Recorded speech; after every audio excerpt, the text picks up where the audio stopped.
Good morning, students. So today we will be discussing the last chapter of the first book, that is electromagnetic waves. And here we will discuss the production of electromagnetic waves, and we will solve the numericals related to frequency and wavelength. These are very important topic. So let's start. So maximum topic has been removed by the CBSE. So only the topic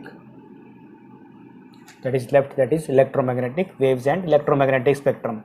So here we will discuss electromagnetic waves. So students, electromagnetic waves means oscillating charge particle produce electromagnetic waves. So first see this diagram.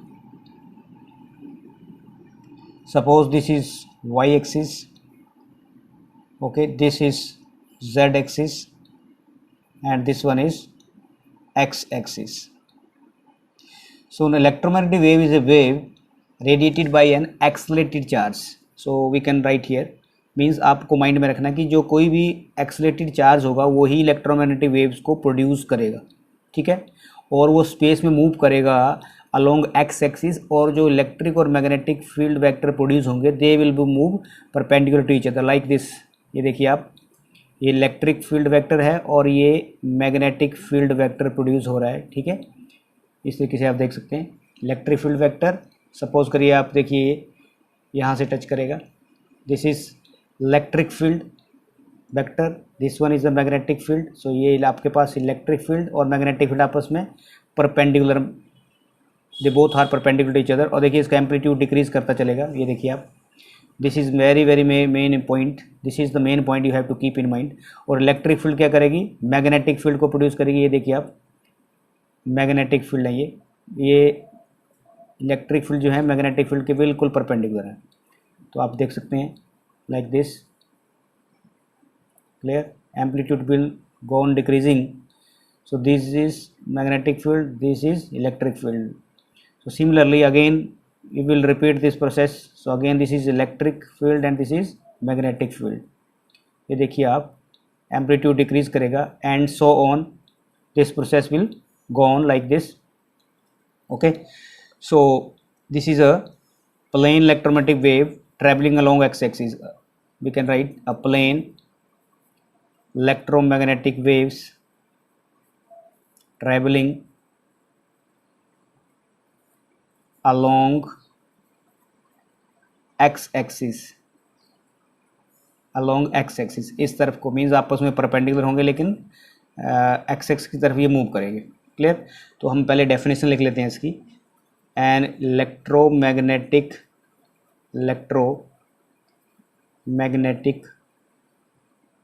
Wave is a wave, electromagnetic wave is a wave radiated by an accelerated charge and which propagate through space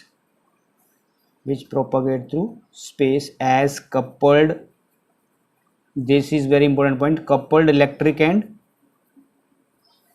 magnetic field, electric and magnetic fields oscillating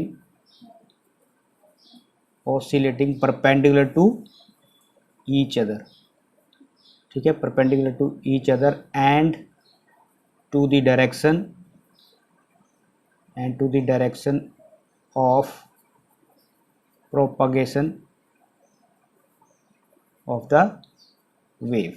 ये देखिए आप, means आपस में perpendicular move करेंगी और along X axis ये move करेंगी. इसका मतलब इलेक्ट्रिक फील्ड वेक्टर और magnetic field they both are perpendicular to X axis और आपस में ये परपेंडिकुलर हैं. तो आप देखिए यहाँ पे सपोज करिए कि कोई जैसे मान लो कि कोई एक प्लेन आपके पास एक्स वाई जेड, देखिए प्लेन इलेक्ट्रोमैग्नेटिक वेव जिसकी फ्रिक्वेंसी न्यू है, कोई wave mean charge particle oscillate कर रहा है जिसकी फ्रिक्वेंसी जो है आपके पास न्यू है, और उसकी जो वेवलेंथ है दैट इज वेवलेंथ उसकी लैम्डा है, और travelling along X axis, they both are travelling along X axis with speed c, velocity of light से ये मूव कर रहा. तो 3 पॉइंट आपको ये रखने हैं कि कोई charge particle v frequency, wavelength उसकी लैम्डा है, वेलोसिटी c से ट्रैवल कर रहा है, और इलेक्ट्रिक फील्ड जो वेक्टर है that oscillate along y axis while the magnetic field vector that oscillate along z axis. So electric field vector can be represented mathematically.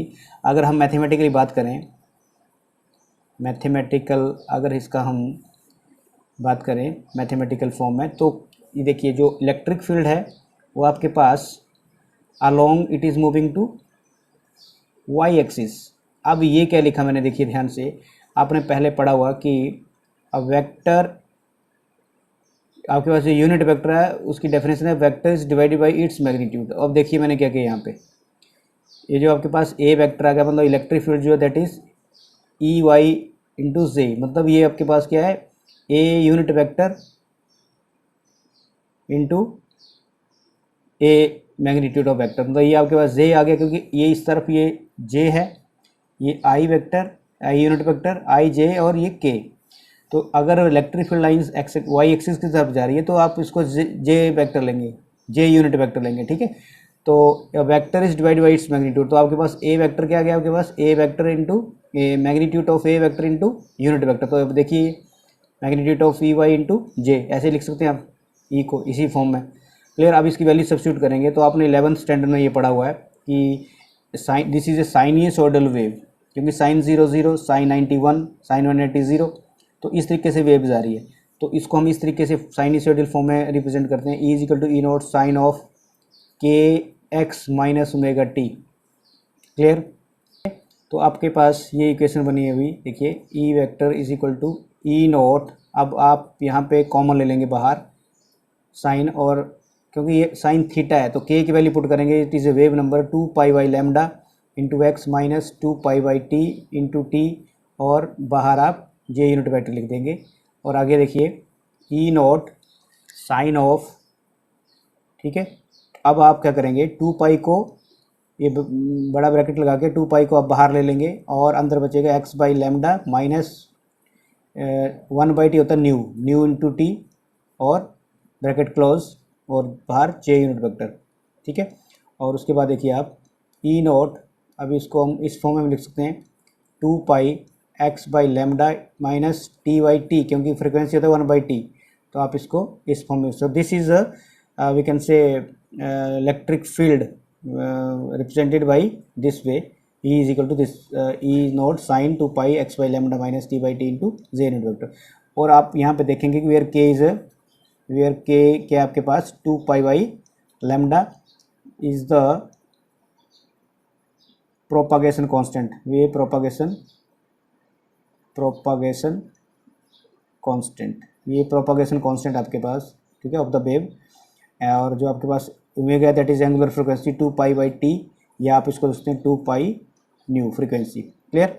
अब यहाँ पे देखिए क्लियरली, जब electric field line Y axis में थी, इसका मतलब इसका एक्स कंपोनेंट और जेड कंपोनेंट जीरो है, इसका मतलब यहाँ पे कि क्लियरली जो आपके पास ई एक्स और ई जेड जो जीरो हैं, ई एक्स और ई जेड के हैं जीरो हैं, इसका मतलब आपके पास जो वेव है वो वाई एक्सिस की तरफ जा रही है इलेक्ट्रिक फील्ड लाइंस। और similarly we can write magnetic field, the magnetic field vector may be represented, इसको भी हम ऐसे रिप्रेजेंट कर सकते हैं एज, तो ये भी इसी फॉर्म में लिखेंगे। अब देखिए वी जो मैग्नेटिक फील्ड है आपके पास, वी किस तरीके में कैसे जा रही है, वो भी इसी डायरेक्शन में जा रही है ऐसे करके, इलेक्ट्रिक फील्ड है ये मैग्नेटिक फील्ड लाइन से, ठीक है। तो ये यहाँ से स्टार्ट हुई जेड एक्सिस से, तो आप देखिए क्या लिखेंगे हम यहाँ पे बी जेड के, क्योंकि यूनिट वेक्टर के है तो वी जेड के लिखेंगे, इसका मतलब वाई और जेड इसका कंपोनेंट जीरो होगा, तो इस वैल्यू को इसी फॉर्म में लिख देंगे, वी जेड की वैल्यू लिखेंगे V is equal to V naught sine of, V is equal to V naught sine of omega की जगह क्या आएगा आपके पास K X minus omega T into K unit vector. तो बी वेक्टर क्या आ गया आपके पास बी नॉट साइन ऑफ, ये बाहर लीजिए आप 2 पाई, तो आपके पास क्या बचेगा x by lambda minus T by small T by capital T लिख दो, और बाहर आप यहाँ पे के लिख देंगे। क्लियर। इसका मतलब जो इसके वी एक्स और वी वाई जो कंपोनेंट है वो ज़ीरो हैं। Clear. Here we can write E X, जो आपके पास ई नोट जो मैक्सिमम वैल्यू है, जैसे ये इसकी मैक्सिमम वैल्यू है ई नोट, यहाँ पे बी नोट मैक्सिमम वैल्यू, तो E naught and B naught are the amplitude of the electric field and magnetic field. ठीक है, electric field and magnetic field, इसलिए आपस में जो टर्म रिलेटेड है इसका मतलब सी किसके बराबर है, ई नोट बाई बी नोट। आपको ये फॉर्मूला याद रखना है, ई नोट बाई बी नोट। ठीक है, तो इसका मतलब क्या है, इलेक्ट्रिक फील्ड और मैग्नेटिक फील्ड जो आपस में सेम फेज में। ठीक, क्लियर। तो आपके पास क्या है, इलेक्ट्रिक फील्ड और मैग्नेटिक फील्ड जो है दे आर वेरिएशन, ऐसे लिख सकते हैं हम कि इक्वेशन मान लो, इसको इक्वेशन नंबर हम 1 मान लें और इसको इक्वेशन नंबर 2 मान लें, तो equation number 1 and 2 are in phase. ये दोनों क्या है, इन फेज है। जैसे इलेक्ट्रिक फील्ड जा रही है वैसे ही मैग्नेटिक फील्ड जा रही है, they both are perpendicular to each other. ठीक है, they are perpendicular to each other and also perpendicular to the propagation of the wave. मतलब electric field is perpendicular to magnetic field और and they both are ठीक है perpendicular to the wave propagation. ठीक है, और Maxwell ने और ये भी और क्या है, so therefore they both are electromagnetics in nature. इसका मतलब सो अगर ये ऐसे परपेंडिकुलर मूव करें, it means this is electromagnetic waves कैसी हैं, are transverse in nature. Transverse in nature means they don't need any meaning, transverse in nature है। और मैक्सवेल ने ये बताया था कि जो इलेक्ट्रोमैग्नेटिक वेव्स है वो फ्री स्पेस में मूव कर सकती हैं और उसकी जो आपके पास वेलोसिटी है स्पीड ऑफ लाइट की, दैट इज इक्वल टू 1/रूट B naught epsilon naught, that is equal to speed of light 3 × 10⁸ metre per second. ठीक है, सो ये जो आपके पास मैक्सवेल साइंटिस्ट थे, इन्होंने प्रेडिक्ट किया था कि लाइट एक इलेक्ट्रोमैग्नेटिक वेव्स हैं, दे डोंट नीड एनी मीडियम। ठीक है, they don't need any medium and they move with the speed of 3 × 10⁸ metre per second. So students, this was about electromagnetic waves। ठीक है, और इसमें ये उन्होंने बताया था कि इलेक्ट्रोमैग्नेटिक वेव्स जो है वो कोई भी ऑसिलेटिंग चार्ज पार्टिकल प्रोड्यूस करता है। तो उसमें बताया उन्होंने कि जो डाइपोल, इलेक्ट्रिक डाइपोल है, वही उसका मेन सोर्स है इलेक्ट्रिक और मैग्नेटिक फील्ड का ओरिजिनेट करने का।